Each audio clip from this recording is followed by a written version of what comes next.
ज़िंदगी बहुत ही अनमोल है। जिसने इसका महत्व समझा वो बच गया और जिसने ना समझा वो निकल गया। पिछले 7 सालों में मैंने ज़िंदगी को अपने उंगलियों पे नचाया, पर आज मैं खुद एक कठपुतली बन गया। मुझे नहीं मालूम था कि एक दिन भी आएगा जब ना तो मेरे पैरों के नीचे ज़मीन होगी और न ही सर पे आसमां।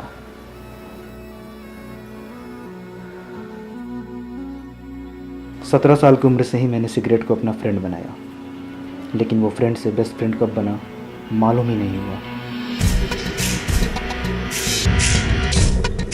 पहली बार सिगरेट पीकर मुझे अलग ही एहसास हो रहा था। मैं उसके धुएं को काफ़ी एंजॉय कर रहा था।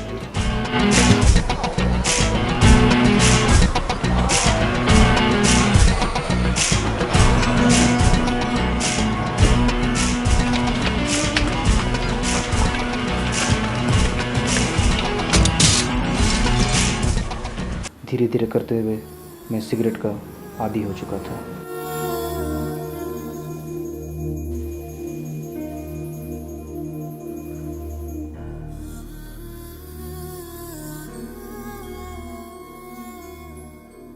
सिगरेट के पैक पर लिखी एक बात मुझे बहुत बुरी लगती थी: smoking is injurious to health.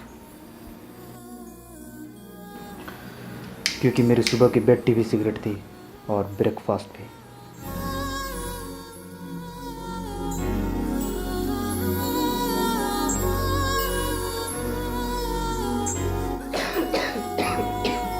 मगर एक दिन मुझे कुछ अलग ही एहसास हुआ।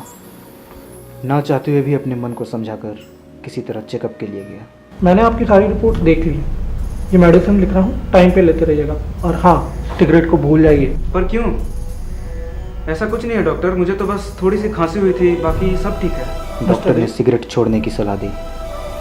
मुझे ऐसे लगा जैसे वो दो प्यार करने वालों को जुदा कर रहा है। इसलिए मैंने डॉक्टर की बातों को नज़रअंदाज किया और काफ़ी दिन तक सिगरेट पीता रहा।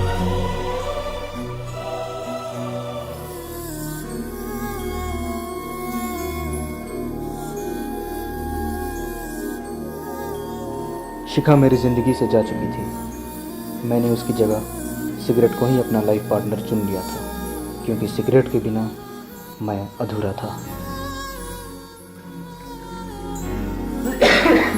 मेरी हालत बिगड़ती जा रही थी। मुझे एहसास हो रहा था धीरे धीरे अपनी सांसें खोने का। अब कुछ भी अच्छा नहीं लग रहा था। ऐसा महसूस हो रहा था कि किसी भी पल में दुनिया से जा सकता हूँ।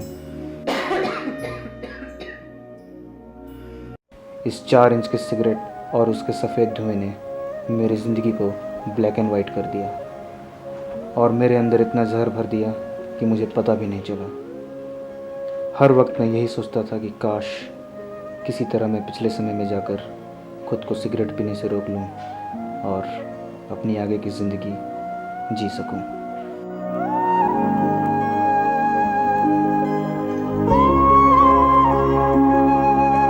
मुझे काफ़ी पछतावा हो रहा था। मुझे समझ में नहीं आ रहा था कि मैं क्या करूं। डॉक्टर की बात को सुना होता तो आज मुझे ये दिन नहीं देखना पड़ता। कोई फ़ायदा नहीं, क्योंकि मेरा दी एंड मेरे सामने था।